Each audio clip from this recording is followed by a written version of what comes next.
જય હો મામાદેવની. ગુજરાત તથા દેશના ઘણા ભાગોમાં મામાદેવના મંદિરો છે અને તેમની પૂજા આરતી થાય છે. વિડીયોની શરૂઆત કરીએ એ પહેલાં ચેનલને સબસ્ક્રાઈબ કરવાનું ન ભૂલતા. મામાદેવનો ઇતિહાસ શાસ્ત્રો પ્રમાણે ભગવાન શિવ અને પાર્વતી સાથેનો છે. દક્ષ રાજાએ યજ્ઞ કર્યો જેમાં શિવ પાર્વતીને આમંત્રણ નહોતું એ જાણી પાર્વતીને અપમાન લાગતા યજ્ઞમાં બળી ગયા. આની જાણ થતાં ભગવાન શિવ ક્રોધિત થયા ને તાંડવ નૃત્ય કરવા લાગ્યા. પોતાની જટામાંથી એક લટ ખેંચી જમીન ઉપર નાખી જેમાંથી વીરભદ્રની ઉત્પત્તિ થઈ. સમય જતાં વીરભદ્રએ ભગવાન શિવને કહ્યું કે મારે હવે શું કરવાનું.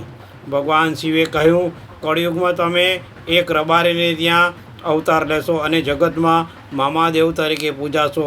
તમને સિગારેટ, કાજુ, અત્તર, ગુલાબના ફૂલ ચડશે.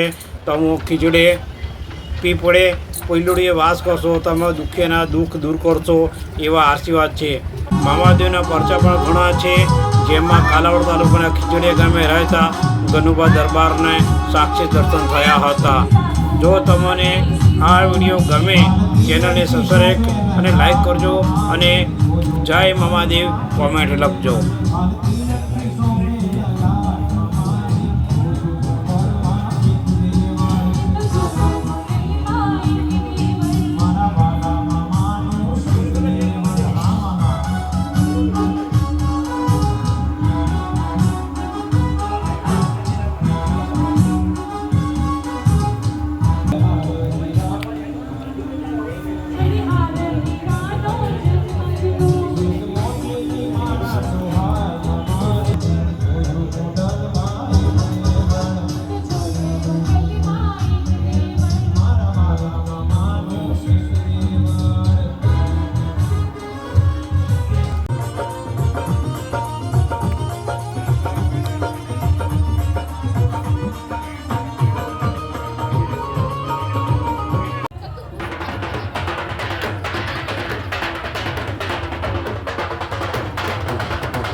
જય હો મામા સરકારની. જય હો મામા સરકારની.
મામા સરકારની, જય હો મામા સરકારની.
જય હો મામા દેવની. અહીંયા કાર્યક્રમ પૂરો થાય છે. ચેનલને સબસ્ક્રાઈબ કરો, લાઈક કરો, કોમેન્ટ કરો.